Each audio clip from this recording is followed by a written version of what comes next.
പ്രതിസന്ധികളെ കീഴടക്കിയ ബിസിനസ് ചക്രവർത്തി. ഇന്ത്യൻ ബിസിനസ് ലോകത്ത് ഗൗതം അദാനിയോളം തരംഗമായ മറ്റൊരു പേരുണ്ടാകില്ല. ഒരു സാധാരണ കുടുംബത്തിൽ ജനിച്ച് പഠനം പാതി വഴിയിൽ ഉപേക്ഷിച്ച് ഇന്ന് രാജ്യത്തിൻ്റെ അടിസ്ഥാന സൗകര്യ വികസനത്തിൻ്റെ അമരക്കാരനായി മാറിയ അദ്ദേഹത്തിൻ്റെ ജീവിതം അതിശയിപ്പിക്കുന്നതാണ്. ശൂന്യതയിൽ നിന്ന് ഒരു വൻ സാമ്രാജ്യം കെട്ടിപ്പടുത്ത ഗൗതം അദാനിയുടെ വിജയരഹസ്യങ്ങൾ നമുക്ക് നോക്കാം.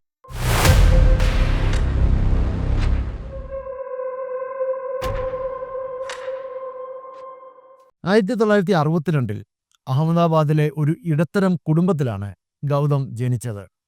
പിതാവ് ശാന്തിലാൽ അദാനി ഒരു ചെറിയ തുണിക്കച്ചവടക്കാരനായിരുന്നു. 8 മക്കളുള്ള ആ വലിയ കുടുംബത്തിൽ സാമ്പത്തിക ബുദ്ധിമുട്ടുകൾ ഏറെയായിരുന്നു. എങ്കിലും ഗൗതമിന് വലിയ സ്വപ്നങ്ങളുണ്ടായിരുന്നു. അഹമ്മദാബാദിലെ ഗുജറാത്ത് സർവകലാശാലയിൽ ബിരുദത്തിന് ചേർന്നുവെങ്കിലും 2-ാം വർഷം അദ്ദേഹം പഠനം നിർത്തി. കയ്യിൽ വെറും 100 രൂപയുമായി തൻ്റെ ഭാഗ്യം പരീക്ഷിക്കാൻ അദ്ദേഹം മുംബൈയിലേക്ക് വണ്ടി കയറി.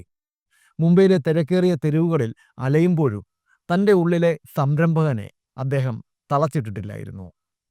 മുംബൈയിലെത്തിയ അദ്ദേഹം മഹീന്ദ്ര ബ്രദേഴ്സിൽ ഒരു ഡയമണ്ട് സോർട്ടറായി ജോലിക്ക് ചേർന്നു. രത്നങ്ങൾ തിരിച്ചറിയാനുള്ള അദ്ദേഹത്തിൻ്റെ കഴിവ് അതിവേഗം ശ്രദ്ധിക്കപ്പെട്ടു. വെറും 2 വർഷത്തിനുള്ളിൽ സ്വന്തമായ ഒരു ഡയമണ്ട് ബ്രോക്കറേജ് സ്ഥാപനം തുടങ്ങാൻ അദ്ദേഹത്തിന് സാധിച്ചു. എന്നാൽ യഥാർത്ഥ മാറ്റം സംഭവിക്കുന്നത് സഹോദരൻ മൻസുഖ് ഭായ് ഒരു പ്ലാസ്റ്റിക് ഫാക്ടറി വാങ്ങുമ്പോഴാണ്. അവിടെ അസംസ്കൃത വസ്തുക്കൾ ഇറക്കുമതി ചെയ്യുന്ന ചുമതല ഗൗതം ഏറ്റെടുത്തു. ഇത് അദ്ദേഹത്തിന് ആഗോള വ്യാപാരത്തിൻ്റെ വലിയ വാതിലുകൾ തുറന്നു നൽകി.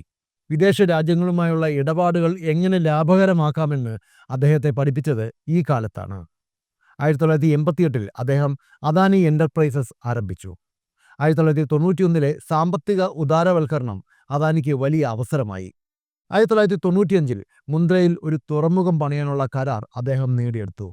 അതൊരു വെറും തരിശുഭൂമിയായിരുന്നു.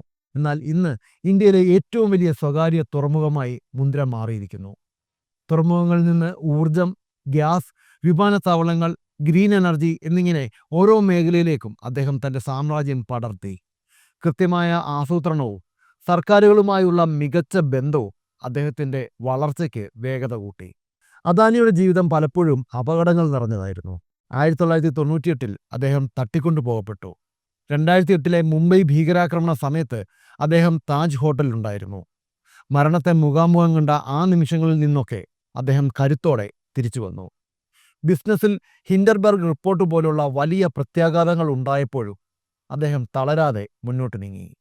തൻ്റെ ഓഹരികളുടെ മൂല്യം ഇടിഞ്ഞപ്പോഴും ആത്മവിശ്വാസം കൈവിടാതെ നിക്ഷേപകരെ കൂടെ നിർത്താൻ അദ്ദേഹത്തിന് കഴിഞ്ഞു. ഇതൊരു മികച്ച ലീഡറുടെ ലക്ഷണമാണ്. ഇന്ന് സിമൻറ്റ്, വിമാനത്താവളങ്ങൾ, ഡിജിറ്റൽ സേവനങ്ങൾ തുടങ്ങി ഇന്ത്യയുടെ സകല മേഖലകളിലും അദാനി ഗ്രൂപ്പുണ്ട്. തൻ്റെ രാജ്യത്തിൻ്റെ വികസനത്തിനൊപ്പം തൻ്റെ ബിസിനസ്സിനെ വളർത്തുക എന്നതായിരുന്നു അദാനിയുടെ തന്ത്രം. ഇന്നും പുതിയ ലക്ഷ്യങ്ങളുമായി അദ്ദേഹം തൻ്റെ പ്രയാണം തുടരുന്നു. ഒരു സാധാരണക്കാരന് തൻ്റെ കഠിനാധ്വാനം കൊണ്ട് ലോകം കീഴടക്കാമെന്നതിന് ഇതിലും വലിയ ഉദാഹരണം വേറെയില്ല.